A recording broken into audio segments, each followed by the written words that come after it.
Vllaznia Futsal është shpallur kampione e Shqipërisë për sezonin 2024-2025. Shkodranët kanë poshtur në finale me rezultatin 1-0 ekipin e Tiranës, ku Çebluve u ka mjaftuar një gol i shënuar nga futbollisti Besfort Gjoklaj në minutat e fundit të ndeshjes për ta fituar atë. Protagonistët kryesorë të këtij suksesi u shprehen shumë të lumtur për arritjen e këtij trofeu, duke qenë se është hera e parë në histori që vllaznia shpallet kampione në futsal.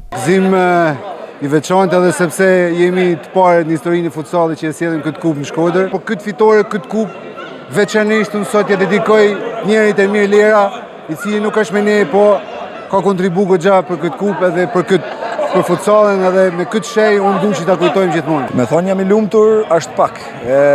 Jam shumë i kënaqur për djemt, i përgëzoj një mënyrë jashtëmoset sepse sot ata tregunin ajo që do me thonë fanela vllaznisë dhe i përgëzoj pa mos. Jena shumë gëzuar, nuk kam fjalë me përshkruaj. Me statistikat që unë di, në Shkodër kupa e kampionatit për futsal është hera e parë që vjen.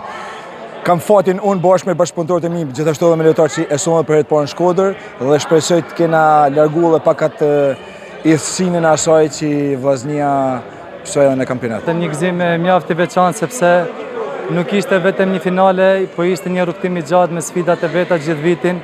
Normalisht ka pas ulljet e ngritjat e veta, ama qysh në fillim të sezonit synimi jonë ka kenë një kjo kupë edhe ja arrit me qëllimit. Është një kënaqësi jashtëzakonisht e madhe. Dhe i përgëzoj gjithë shunat, edhe stafin.